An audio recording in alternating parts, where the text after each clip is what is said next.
নমস্কাৰ প্ৰিয় বন্ধু বান্ধৱীসকল পবিত্ৰ ভাদ মাহত মাত্ৰ এটা বস্তু ভগৱান শ্ৰীকৃষ্ণৰ চৰণত অৰ্পণ কৰক আপুনি পূজা ব্ৰত উপবাস নকৰাকৈ সম্পূৰ্ণ ভগৱান শ্ৰীকৃষ্ণৰ কৃপা পাব শাস্ত্ৰ অনুসৰি ভগৱান শ্ৰীকৃষ্ণৰ প্ৰিয় এনে কেইটামান বস্তু আছে ভাদ মাহত যদি কোনো লোকে ভগৱানৰ চৰণত ইয়াৰ এটাও বস্তু অৰ্পণ কৰিব পাৰে তেনে 7 জনমৰ পুণ্য সাধন হয় আৰু ভগৱান শ্ৰীকৃষ্ণৰ পূৰ্ণ কৃপা পৰে সেই ব্যক্তিৰ ওপৰত যাৰ ফলত সেই লোকৰ মনৰ আশাসমূহ পূৰণ হয় মনত যি ভাবি বস্তুটো ভগৱানৰ চৰণত অৰ্পণ কৰে তেওঁ সেই আশা পূৰণ হয় লগতে সেই ব্যক্তিৰ জীৱনত ৰোগ ব্যাধি বিপদ বিঘিনি নাশ হৈ ধন টকা পইচাৰে উপচি পৰে তেওঁৰ জীৱনত যদি আমি আজিৰ ভিডিঅ'ত কোৱা বস্তুসমূহৰ যিকোনো এটা বস্তু জন্মাষ্টমীৰ দিনা ভগৱান শ্ৰীকৃষ্ণৰ চৰণত অৰ্পণ কৰিব পাৰে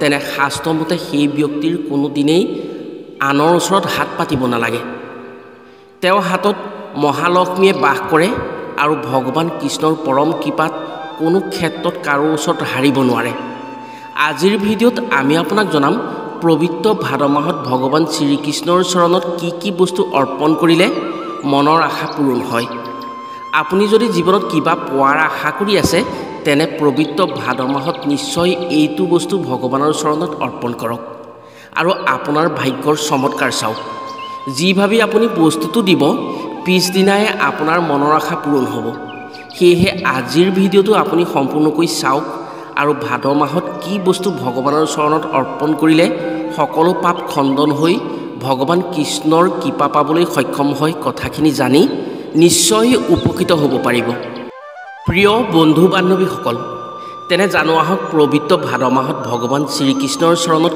কি বস্তু অৰ্পণ কৰিব পাৰিলে ব্যক্তিৰ জীৱনত ভগৱান শ্ৰীকৃষ্ণৰ পৰম কৃপা পৰে যাৰ ফলত মনৰ সকলো আশা পূৰণ হৈ মনে বিচৰা মতে সকলো সুখ পাবলৈ সক্ষম হয় বস্তুকেইটাৰ কথা কোৱাৰ আগতেই আপোনাক এটি সৰু অনুৰোধ জনাওঁ ভিডিঅ'টো যদি ভাল পায় তেনে এটা লাইক কৰাৰ লগতে কমেণ্ট বক্সত জয় শ্ৰীকৃষ্ণ বুলি লিখিবলৈ কেতিয়াও নাপাহৰিব আৰু যদি আমাৰ চেনেললৈ প্ৰথম আহিছে তেনে চেনেলটো ছাবস্ক্ৰাইব কৰাৰ লগতে অন্য 10 জনে উপকৃত হোৱাকৈ ভিডিঅ'টো শ্বেয়াৰ কৰিবলৈ অনুৰোধ জনালোঁ ভগৱান বিষ্ণুৰ অষ্টম অৱতাৰ হৈছে শ্ৰীকৃষ্ণ অৱতাৰ পৃথিৱীৰ পালনকৰ্তা বিষ্ণুৱে জীৱৰ কল্যাণৰ বাবে যুগে যুগে নানা অৱতাৰ ধৰি ধৰাধামক ৰক্ষা কৰি আহিছে তেওঁ মানৱ অৱতাৰৰ আটাইতকৈ গুৰুত্বপূৰ্ণ অৱতাৰটোৱেই হৈছে শ্ৰীকৃষ্ণ অৱতাৰ জগতৰ ঈশ্বৰ হৈও কাৰাগাৰত জন্ম হৈ শিশুকালত নন্দ যশোদাৰ ঘৰত গৰু চৰাই ভক্তসকলক তেওঁ লীলা প্ৰদৰ্শন কৰিছিল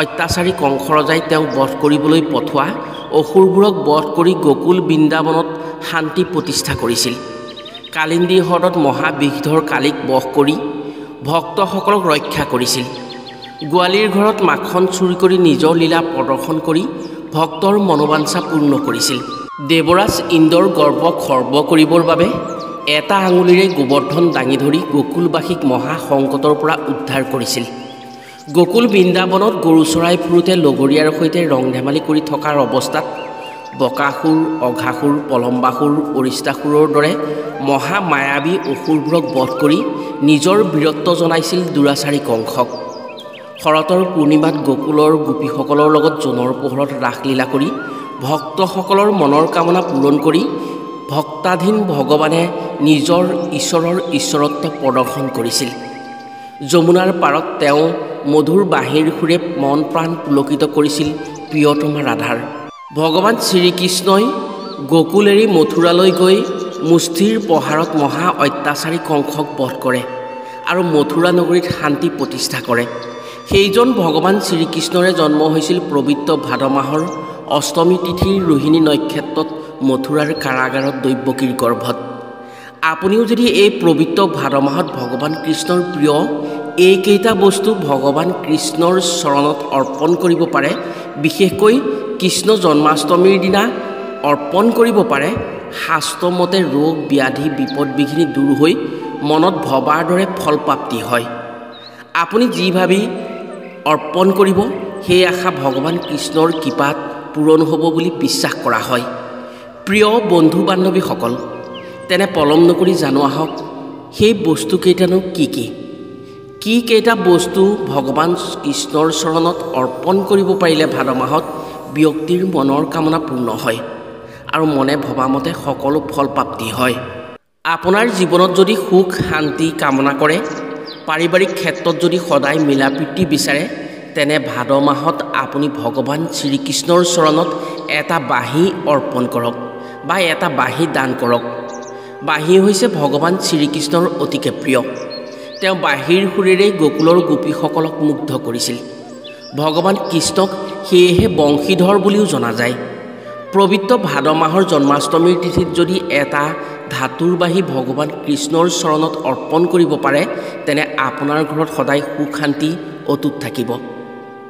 বাঁহীৰ সুৰৰ ধ্বনি যেনেকৈ সকলোৱে ভাল পায় বা বাঁহীৰ সুৰত সকলো যেনেকৈ মুগ্ধ হয়, বিশ্বাস কৰা হয় যে ভাদ মাহৰ কৃষ্ণ জন্মাষ্টমীৰ দিনা ভগৱানৰ চৰণত যদি বাঁহী দান কৰিব পাৰে, তেনে জীৱনত বেয়াসমূহ আঁতৰি ভালৰ আগমন হয়। সেইখন ঘৰে মাতা লক্ষ্মীৰো পৰম কৃপা পায় আৰু লক্ষ্মীৰ বাস হৈ ধন টকা পইচাৰ নাটনি দূৰ হয়। ইয়াৰ উপৰিও পবিত্ৰ ভাদ মাহত বাঁহী দান কৰিব পাৰিলে ভগৱান শ্ৰীকৃষ্ণৰ পৰম কৃপাত তেওঁলোকৰ সতি সন্ততি সৎ আৰু গুণী জ্ঞানী হয়। ভগৱান শিশুকৃষ্ণই শিশুকালতেই গোৱালীৰ ঘৰে ঘৰে মাখন চুৰি কৰি খাইছিল। মাখন ভগৱান শ্ৰীকৃষ্ণৰ অতিকে প্ৰিয় আৰু তেওঁ লগৰীয়াৰ সৈতে ভক্ষণ কৰিছিল মাখন চুৰি কৰি আনি।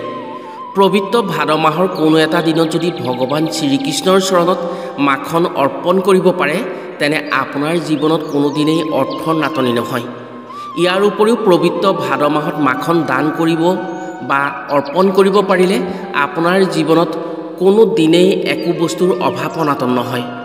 লোকবিশ্বাস অনুসৰি জন্মাষ্টমীৰ দিনা মাখন অৰ্পণ কৰিব পাৰিলে ব্যক্তিৰ আয়ুস দীঘলীয়া হয় আৰু ৰোগমুক্ত হয়।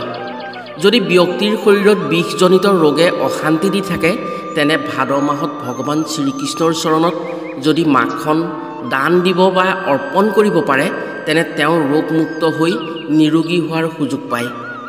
আপোনাৰ ঘৰৰ গোসাঁই ঘৰত যদি ভগৱান শ্ৰীকৃষ্ণৰ মূৰ্তি আছে, তেনে অষ্টমীৰ তিথিত ভাদ মাহত নিশ্চয় মাখন অৰ্পণ কৰক।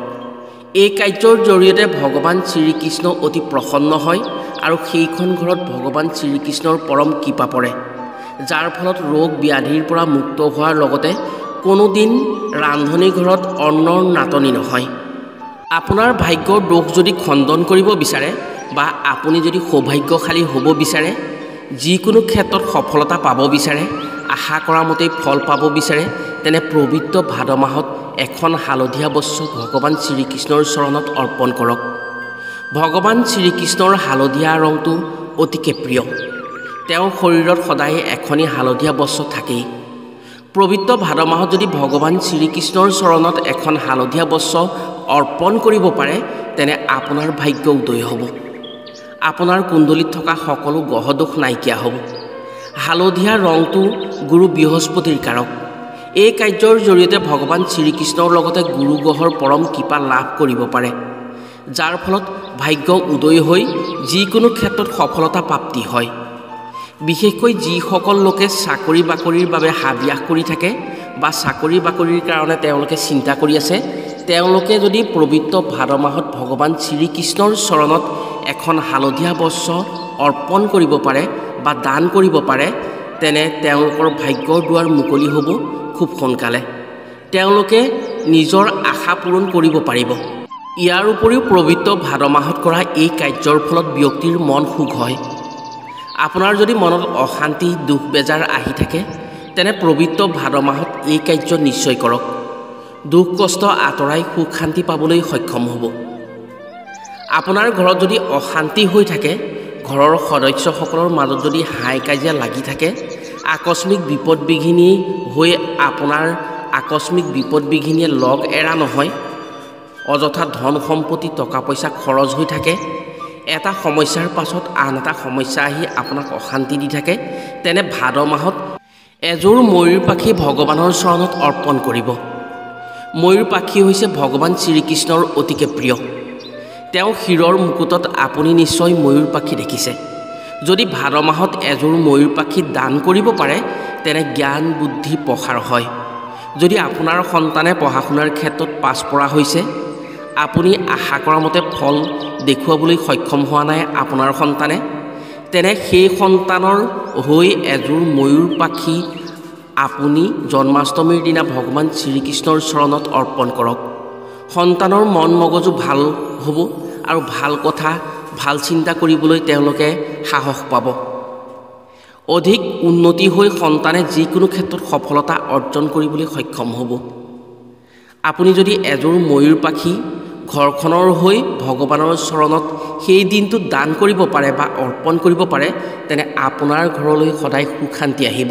যদি আপোনাৰ লগত ধন সম্পৰ্কীয় সমস্যা আহি থাকে, ব্যৱসায় বাণিজ্যত আশা কৰা মতে ফল পোৱা নাই, ধাৰ ঋণৰ সমস্যাই আপোনাক কষ্ট দি আছে, বহু কষ্ট কৰাৰ পাছতো আপুনি অৰ্থ সংকটত বাৰে বাৰে পৰিব লগা হৈছে, তেনে পবিত্ৰ ভাদ মাহৰ প্ৰতিটো দিনতেই আপুনি আপোনাৰ গোসাঁই ঘৰত থকা ভগৱান শ্ৰীকৃষ্ণৰ চৰণত এটি তুলসী পাত অৰ্পণ কৰক। ভগৱান কৃষ্ণৰ তুলসী পাত অতিকে প্ৰিয়। তুলসী পাতৰ অবিহনে ভগৱান বিষ্ণুৰ পূজা অসম্পূৰ্ণ হয়।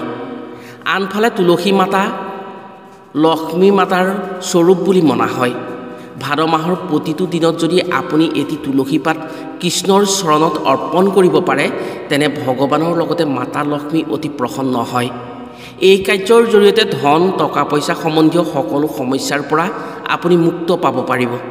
ইয়াৰ উপৰিও এই পবিত্ৰ ভাদ মাহত যদি প্ৰতিদিনেই এটাকৈ তুলসী পাত ভক্ষণ কৰিব পাৰে, তেনে শৰীৰ নিৰ্ঘূনি হোৱাৰ লগতে শৰীৰৰ যিকোনো বেমাৰৰ পৰা উপশম পোৱা যায় আৰু যিকোনো বেমাৰৰ পৰা মুক্তি পাব পাৰি। যদি আপুনি ভাবে আপোনাৰ প্ৰতিভাসমূহ বিকশিত হৈ আপোনাৰ গুণ যশস্যা চাৰিওফালে বিয়পি পৰক, সমাজত আপোনাৰ সন্মান বাঢ়ক, তেনে এটি শংখ পবিত্ৰ ভাদ মাহত নিশ্চয় ভগৱানৰ চৰণত দিয়ক। শংখদানৰ জৰিয়তে আপোনাৰ মান সন্মান বৃদ্ধি হ'ব আৰু শংখদানৰ জৰিয়তে মানুহৰ শত্ৰু নাশ হয়। আপুনি যদি এনেবোৰ সমস্যাৰ পৰা ৰক্ষা পৰিব বিচাৰে, তেনে আজিৰ ভিডিঅ'ত কোৱা এই বস্তুসমূহ নিশ্চয় দান কৰক পবিত্ৰ ভাদ মাহত। প্ৰিয় বন্ধু বান্ধৱীসকল, আপুনি যদি সমস্যাৰে জৰ্জৰিত হৈ আছে, আপুনি যি ইচ্ছা কৰে সেই ইচ্ছামতে যদি ফলপ্ৰাপ্তি হ'ব বিচাৰে, তেনে পবিত্ৰ ভাদ মাহত এই বস্তু কেইপদৰ এপদ হ'লেও বস্তু ভগৱান শ্ৰীকৃষ্ণৰ চৰণত অৰ্পণ কৰক। আপোনাৰ দিন ভাললৈ আহিব, আপুনি সৌভাগ্যশালী হ'ব। যিকোনো ক্ষেত্ৰত আপুনি সফলতা পাবলৈ সক্ষম হ'ব। ভগৱান শ্ৰীকৃষ্ণৰ জন্ম হৈছিল এই পবিত্ৰ মাহতে। এই পবিত্ৰ মাহত যদি ভগৱান শ্ৰীকৃষ্ণক সন্তুষ্ট কৰিব পাৰে, তেনে আপুনি কোনোদিনেই বিপদ বিঘিনিৰ সন্মুখীন হ'বলগীয়া নহয়। প্ৰিয় বন্ধু বান্ধৱীসকল, আজিলৈ ভিডিঅ'টো ইমানতে সামৰিছোঁ। পুনৰ অন্য এটি ভিডিঅ'ৰ জৰিয়তে লগ পোৱাৰ প্ৰতিশ্ৰুতিৰে আজিলৈ আহোঁ। সকলো ভালে থাকক, সুস্থ থাকক। ধন্যবাদ।